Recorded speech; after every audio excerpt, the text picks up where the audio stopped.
श्री हरिवंश श्री राधे। स्वागत है आपका प्रथम प्रकरण की दूसरी वीडियो में, जहां हम बचे हुए छंदों का श्रवण करेंगे। आशा है आपको शुरू के छंद काफ़ी अच्छे लगे होंगे। अगर आपको कोई सुझाव हमें देना हो, या आपको हमें कुछ बतलाना हो, या हमारी तरफ से कोई कमी रह रही हो, या कोई गलती हो रही हो, आप हमें ज़रूर बताइएगा। चलिए शुरू करते हैं। निर्जल सरजल सरोवर भय, उखठे वृक्ष ने पल्लव नए, दये सखल सुख सवन को, असन सैन सुख नित नित नए, अन्य सुकाल चहू दिस भय, गए अशुभ सब विश्व के, गए अशुभ सब विश्व के। म्लेच्छ सकल हरि जस विस्तरहि, परम ललित बन ही उच्चरहि, करहि प्रजा पालन सवै, अपनी अपनी रुचि वस बास, जस वर नो हरिवंश विलास, श्री हरिवंश ही गाई हो, श्री हरिवंश ही गाई हो। सूखे हुए सरोवर जल पूर्ण हो गए और सूखे हुए वृक्षों में नवीन पत्ते निकल आए। इस प्रकार श्री हरिवंश के प्राकट ने सबको सुख प्रदान किया है। सबको भोजन और सहन के नित्य नवीन सुख मिलने लगे। चारों दिशाओं में अन्न की वृद्धि होने लगी। इस प्रकार विश्व के संपूर्ण अशुभ मिट गए। संपूर्ण मिलेच्छगण श्री हरिवंश के यश का विस्तार करने लगे, अत्यंत सुंदर वाणी बोलने लगे और प्रजा का पालन करने लगे। रुचि के अनुकूल सब लोग जिसको जहां अच्छा लगा निर्भय होकर रहने लगे। जिनके प्राकट्य का ऐसा अद्भुत प्रभाव पड़ा, उन श्री हरिवंश के यश विलास का मैं वर्णन करता हूँ और उन श्री हरिवंश को ही मैं गाऊंगा। चल ही सकल जन अपने धर्म, ब्राह्मण सकल करहि सट कर्म, भर्म सवन को भाजियो, छूट गई कलयुग की रीत, नित नित नव नव होत समीत, प्रीत परस्पर अत बड़ी, प्रगट होत ऐसी विधि भई, सब भव जनित आपदा गई, नई नई रुचि अति आवड़ी, सब जन करहि धर्म अभ्यास, जस बर नो हरिवंश विलास, श्री हरिवंश ही गाई हो। सब लोग अपने धर्म का पालन करने लगे, सब ब्राह्मण सत्कर्म करने लगे और सबका भ्रम नष्ट हो गया। श्री हरिवंश के प्राकट्य से पूर्व लोगों पर कलयुग का जो प्रभाव पड़ रहा था वह नष्ट हो गया। सबके हृदय में नित्य नवीन स्नेह के उत्पन्न होने से परस्पर में अत्यंत प्रीति बढ़ गई। आपस में बहुत प्रेम बढ़ गया, बहुत स्नेह बढ़ गया। श्री हरिवंश का प्राकट्य होते ही यह स्थिति उत्पन्न हो गई और जन्म मरण से उत्पन्न होने वाले संपूर्ण क्लेश नष्ट हो गए और सबके हृदयों में नित्य नवीन रुचि अत्यंत बढ़ गई। तब लोग धर्म का अभ्यास करने लगे। जिन श्री हरिवंश के प्राकट्य का ऐसा अद्भुत प्रभाव बन पड़ा, उनके यश विलास का मैं वर्णन करता हूँ और श्री हरिवंश का ही गान करूंगा। बाल विनोद न बरनत बनहि, अपनो सो उपदेशत मनहि, गनहि कवन लीला जिते, सब हरि सम गुण रूप अपार, महापुरुष प्रगटे संसार, मार विमोहन तन धरो, छिन्न न त्रपित शुभ दर्शन आस, दुलरावत बोलत मृदुहास, व्यास मिश्र को लाड लो, मुदित सकल नहीं छाड़त पास, जस बर नो हरिवंश विलास, श्री हरिवंश ही गाई हो। श्री हरिवंश के बाल विनोदों का वर्णन मुझसे नहीं बन रहा है। मैं अपनी सामर्थ्य के अनुसार मन में बहुत विचार करता हूँ, फिर भी हरिवंश के बाल्यकाल में जितनी लीलाएं की उनकी गिनती नहीं की जा सकती, क्योंकि श्री हरिवंश के गुण और रूप श्री हरि के गुण और रूप के समान अपार हैं। कामदेव को मोहित करने वाला अत्यंत सुंदर शरीर धारण करके यह महापुरुष संसार में प्रकट हुआ है।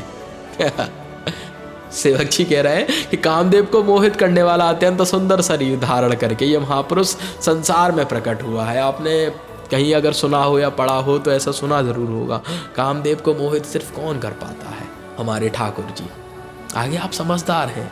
यहाँ लिखा है कि कामदेव को मोहित करने वाला यह अत्यंत सुंदर शरीर धारण करके यह महापुरुष संसार में प्रकट हुए।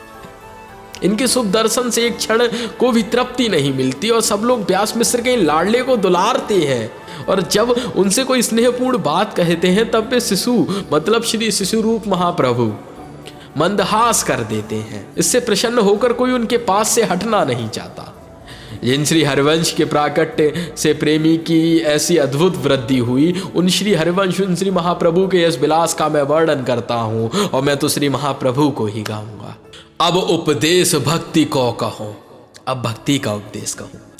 अब उपदेश भक्ति को कहो, जैसी विधि जाके चित्त रहो, लहो सुमन वांछित सफल, सब हरि भक्ति कही समुझाई, जैसी जैसी जाही सुहाई, आई सकल चरणन भजे। साधन सकल कहे अविरुद्ध, वेद पुराण सुआगम शुद्ध। बुद्ध विवेक जे जानहि, समुझयो सबन सुभक्ति उजास। जस बरनो हरिवंश विलास, श्री हरिवंश ही गाई हो, श्री हरिवंश ही गाई हो। अब कुछ बड़े होने पर श्री हरिवंश ने जिस व्यक्ति के चित्त में बहुत जिस विधि से ठहर सके, उस विधि से उस प्रकार से भक्ति का उपदेश प्रारंभ किया। इससे सब लोगों को मन चाही सफलता का अनुभव हुआ। जिसको जिस प्रकार की हरि भक्ति रुचिकर प्रतीत हुई, उन्होंने उसी प्रकार से समझाकर उसका कथन किया। इससे सब लोग उनके चरणों का भजन करने लगे। उन्होंने वेद पुराण और आगम तंत्रों में कहे हुए भक्ति के दान, जप, स्वाध्याय, संयम आदि साधनों को परस्पर अविरुद्ध बतलाया। अर्थात इनमें परस्पर कोई विरोध नहीं है, यह बतलाया। क्योंकि लोगों के मन में पहले यह भर दिया जाता था ना, ये आपके लिए कहीं ना कहीं गलत है, इनसे आपकी सिर्फ हानि होगी। अभी भी बहुत लोगों के दिमाग में, बुद्धि में यही चीज़ भरी हुई है कि हमारे धर्म की चीज़ें गलत है। हम तो कहेंगे हमारे धर्म की कोई एक चीज़ भी गलत नहीं है। अगर वो धर्म की है तो गलत नहीं है, कहीं भी नहीं है। जिन लोगों का सार असार समझने की भी एक बुद्धि है, वो ही इस बात को समझ पाए। बस इन सब बातों से सब लोगों ने भक्ति के प्रकाश को समझ लिया। उन श्री हरवंश के इस विलास का वर्णन करता हूं और उन हरवंश का ही गान करूंगा।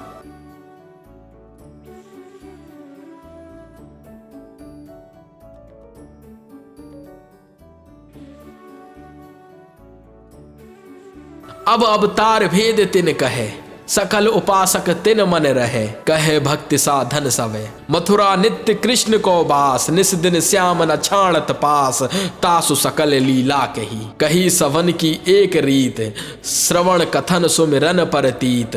बीत काल सब जाइयो, उपजयो सवन सुदृढ़ विजय विश्वास। जस बरनो हरिवंश विलास, श्री हरिवंश ही गाई हो, श्री हरिवंश ही गाई हो। इसके पश्चात श्री हरिवंश ने श्री राम, श्री कृष्ण, नरसिंह, वामन आदि अवतारों का वर्णन किया। इन सभी अवतारों के उपासकों के लिए उनके मन में स्थान था। इसके साथ उन्होंने संपूर्ण भक्ति साधनों का भी वर्णन किया। जिन श्री कृष्ण का मथुरा में नित्य निवास है, जो कभी उनसे अलग नहीं होते, उनकी संपूर्ण लीलाएं उन्होंने कही। महाप्रभु ने सब भक्तों को एक रीति बतलाई है। उस रीति का अवश्य ध्यान रखिए कि श्रवण, कथन और स्मरण में दृढ़ विश्वास होना चाहिए सदैव। श्री महाप्रभु का समय इन सब उपदेशों में ही व्यतीत होता था। इन उपदेशों से सब लोगों के मन में भक्ति के मार्ग के प्रति सुदृढ़ विश्वास उत्पन्न हो गया था। ऐसे श्री हरिवंश के इस विलास का मैं वर्णन करता हूँ। ऐसे श्री हरिवंश के विलास, ऐसे श्री महाप्रभु के विलास का मैं, ऐसे श्री महाप्रभु के यश और विलास का मैं वर्णन करता हूं। और मैं तो श्री हरिवंश को ही गाऊंगा, श्री हरिवंश ही गाई हो। अब जो कहीं सब ब्रज की रीत, जैसे सवन नंद सुत प्रीत। कीर्ति सकल जग बिस्तरी, बाल चरित्र प्रेम की नीव। कहत सुनत सब सुख की सीव, जीवन ब्रज बा सुन सफल। ब्रज की रीत सुसुगम अगम अपार, बिस्तरी कहीं सकल संसार। कारज सब हिनु के बहे, ब्रज की प्रीत रीत अनयास। जस बरनो हरिवंश विलास, श्री हरिवंश ही गाई हो, श्री हरिवंश ही गाई हो। मथुरा लीला के पश्चात उन्होंने ब्रज की रीत कही और सब ब्रजवासियों की नंद नंदन में प्रीति थी, उनका वर्णन किया। इससे श्री महाप्रभु की कीर्ति सारे संसार में फैल गई। महाप्रभु की कीर्ति सारे संसार में कैसे फैली? लाला को बातें करके, लाला को स्मरण करके, सदैव लाला को स्मरण, लाला को श्रवण, लाला को कथन, लाला को ही स्मरण। ऊपर था ना कि कभी इन पर पूर्ण विश्वास होना चाहिए और इनको कभी भूलना नहीं चाहिए। महाप्रभु ने भी तो वही किया। और इन्हीं लीलाओं पर तो प्रेम की नींव रखी गई है। श्री कृष्ण की संपूर्ण लीलाओं में उनके बाल चरित्रों में प्रेम का ही उदय प्रारंभ होता है। श्री कृष्ण की संपूर्ण लीलाओं में उनके बाल चरित्रों से ही प्रेम का उदय प्रारंभ होता है। इन बाल चरित्रों ने ही ब्रजवासियों के चित्त में परम प्रेम उत्पन्न करके उनके जीवन को सफल बनाया। ब्रज की अगम अपार रीति को उन्होंने संपूर्ण संसार में विस्तृत पूर्वक कहा, जिससे सब लोगों के कार्य सिद्ध हो गए। ब्रज की प्रीति सहज रीत की है, अर्थात ब्रज की प्रीति में किसी प्रकार की बनावट या आयास प्रयास नहीं है। वह नंद नंदन के प्रति ब्रजवासियों की सहज प्रीति है। श्रीमद् भागवत में कहा गया है कि भगवान मुकुंद ब्रजवासियों के संपूर्ण जीवन थे। यह जीवितम तु निखिलम भगवान मुकुंद। ऐसे श्री हरवंश के इस विलास का मैं वर्णन करता हूँ और मैं तो श्री हरवंश का ही गान करूँगा। जे ही विधि सकल भक्ति अनुसार, तैसी विधि सब कियो विचार, सार सार विवेक के अब निज धर्म आपनो कहत, तहाँ नित्य वृंदावन रहत, बहत प्रेम सागर जहाँ, साधन सकल भक्ति जातनो, निज वैभव प्रगटत आपनो, बनो एक रसना कहा। श्री राधा जुग चरण निवास, जस वर्णो हरिवंश विलास, श्री हरिवंश ही गाई हो। श्री हरिवंश चंद्र ने सार और असार का विवेक संपूर्ण रूप से भक्ति मार्ग में अनुकूल रह कर दिया। श्री महाप्रभु ने सार और असार का विवेक संपूर्ण रूप से भक्ति मार्ग के अनुकूल रह कर किया। सेवक जी कहते हैं कि अब मैं श्री महाप्रभु की उस विशेष सहज धर्म का वर्णन करता हूं जिसकी स्थापना के लिए उनका प्राकट्य हुआ था। इस अपने निजी धर्म में उन्होंने अपने प्रेम की उस भूमिका का परिचय दिया जहां प्रेम का सागर नित्य बहता रहता है, अर्थात जहां का अगाध अपार प्रेम सदैव गतिशील लीला परायण बना रहता है और उसमें नित्य नवीन लीला रूपी तरंगें उठती रहती हैं। प्रेम की इस अद्भुत भूमिका को उन्होंने नित्य वृंदावन बतलाया है। नित्य वृंदावन में अब प्रेम अपनी इस अद्भुत कोटि में सदा स्फुरित होता रहता है। श्री व्यास जी, श्री ध्रुवदास जी आदि आरंभ के रसिक महानुभावों ने इसीलिए श्री हिताचार्य द्वारा स्थापित रस रीति को वृंदावन रस रीति कहा है। प्रेम की इस अद्भुत भूमिका तक के बाद नित्य वृंदावन तक पहुंचने का साधन संपूर्ण 9 प्रकार की भक्तियां हैं और इस साधना का फल अपने सहज वैभव के व आत्मा के वैभव का प्रकट होना है। मनुष्य के अंदर जो चैतन्य स्थित है उसमें प्रेम एवं सौंदर्य का अगाध सागर भरा हुआ है। श्री हरिवंश चंद्र के मार्ग से उपासना करने पर इस संपूर्ण प्रेम सौंदर्य का सहज रूप से अनावरण होता है, अर्थात वह क्रमश प्रकाशित होता चला जाता है और साधक अद्भुत आनंद सिंधु में डूबकर जागतिक प्रपंच एवं संस्कार जनित हृदय ग्रंथियों एवं संशयों से मुक्ति पा लेता है। इसीलिए सेवक जी कहते हैं कि उपासक की इस स्थिति का वर्णन मैं अपनी एक रचना में नहीं कर सकता। श्री हरि महाप्रभु द्वारा प्रकाशित इस अद्भुत प्रेम वैभव का निवास अर्थात स्थिति श्री राधा के युगल चरणों में ही है। जिन श्री महाप्रभु ने जग के जीवों को इस अद्भुत शोभा सागर का परिचय कराया, उनके यश और विलास का मैं वर्णन करता हूँ और महाप्रभु का ही गान करूँगा। सेवक जी की श्री राधा युग चरण निवास इस पंक्ति को स्पष्ट करते हुए नागरी अष्टक में कहा गया है कि वृंदावन की नव रंगमयी नागरी निकुंज में जो हित कल्प तरु के वह प्रेम कल्प तरु कल्प वृक्ष सहज रूप से स्थित है, उसके पत्र फल फूल एवं उसका संपूर्ण अंग श्री राधा के युगल चरण कमल है, श्री लाडली लाल के युगल चरण कमल है। इसका अर्थ यह होता है कि श्री हरिवंश की उपासना में श्री राधा ही सर्वस्व है। उनके चरण कमलों की अनन्य रति द्वारा ही इस उपासना मार्ग में प्रगति होती है। जब उपासक का प्रेम लोक अथवा परलोक के संपूर्ण आकर्षणों के प्रति उदासीन होकर एकमात्र श्री लाडली लाल के चरणों में सीमित हो जाता है, तब अनन्य रीत के वा अनन्य प्रेम बनता है। अपनी अनन्य श्री राधा रति का वर्णन करते हुए श्री बिहारी दास जी कहते हैं कि श्री राधा के चरणों के प्रेम के लिए मैंने अपने कर्म धर्म धन धाम का त्याग कर दिया है, यहाँ तक कि मैंने संपूर्ण जगत की ओर से मुंह मोड़ लिया है और इसके प्रसाद स्वरूप मैंने परम विश्राम रूप श्री वृंदावन की प्राप्ति की है कि जाकी हिलग तजे में अपने कर्म धर्म धन धाम, दई पीठ सब जगत लगते पायो बन विश्राम।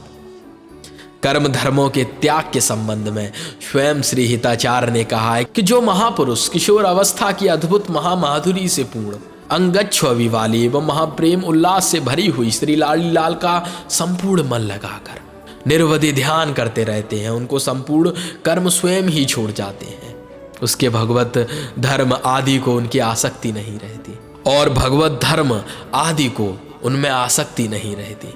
ये लोग सर्वश्चर्यपूर्ण रसमयी स्थिति को प्राप्त हो जाते हैं। मैं उनको नमस्कार करता हूँ। तो इस प्रकरण को, पहले प्रकरण को हम यहीं विश्राम देते हैं। अंत में बताया गया है ना कि श्री लाडली लाल के चरण, जीवन में क्या चाहते हैं आप। कल को अगर कोई आपसे पूछे कि आप अपना परिचय दीजिए, आप जीवन में करना क्या चाहते हैं, तो उसको क्या जवाब देंगे। साफ साफ उत्तर है कि प्रिय छवि बार बार कालिंदी की धार धार, संग सखी चार चार छवि रस खान हो, प्रिय प्यारी को श्रृंगार सुख रूप छायो भार, अरे जीवन को यही सार कब पहचान हो कि श्री वृंदावन बास हो, यमुना आसपास हो, सेवा कुंज खास हो, यूथ यूथ गान हो, कि टहल महल जाय करूं सखी रूप भाव धरूं, कि टहल महल जाय करूं सखी रूप भाव धरूं, हित गोपाल रस नैन रस पान हो, कि जीवन को यही सार कब पहचान हो। श्यामा तेरे चरणों की कि रज धूल जो मिल जाए, लाडो तेरे चरणों की रज धूल जो मिल जाए, सच कहते हैं ठाकुर। हम नहीं कह रहे इस बात को, स्वयं ठाकुर कह रहे हैं कि सच कहते हैं ठाकुर, तकदीर बदल जाए, श्यामा तेरे चरणों की ब्रज धूल जो मिल जाए, लाडो तेरे चरणों की रज धूल जो मिल जाए, सच कहते हैं श्यामा तकदीर बदल जाए। लाली लाल चरणों में बैठाए रखो इस दास को। दास कुछ नहीं मांग रहा आपसे। दास ने पूरे प्रकरण में महाप्रभु के यश का, महाप्रभु के बारे में बताया, और अंत में आके दास कहाँ जाके गिर गया? श्री लाली लाल के चरणों में। आपको एक जानकारी देना चाहेंगे कि नागरी नवरंग निकुंज हित कल्पतरु पत्र फल फूल सर्वांग गौरांग पद नागरी अष्टक के संप्रदाय के प्रेम सिद्धांत एवं रस रीति को समझने के लिए अनुपम वस्तु है। वेणु प्रकाशन द्वारा प्रकाशित हित 84 के मनोवैज्ञानिक व्याख्या के साथ यह भी अर्थ सहित प्रकाशित हो चुका है। बाकी इसी के साथ अपनी वाणी को यहीं पर विश्राम देता हूँ, इस प्रकरण को विश्राम देता हूँ। सबके हृदयस्थ प्रभु को कोटि कोटि नमन, दंडवत प्रणाम। बाकी श्री राधे श्री हरिवंश सब लोग एक साथ मिलकर कहिए, लाडली लालजू सदैव विजयते। श्री हरि।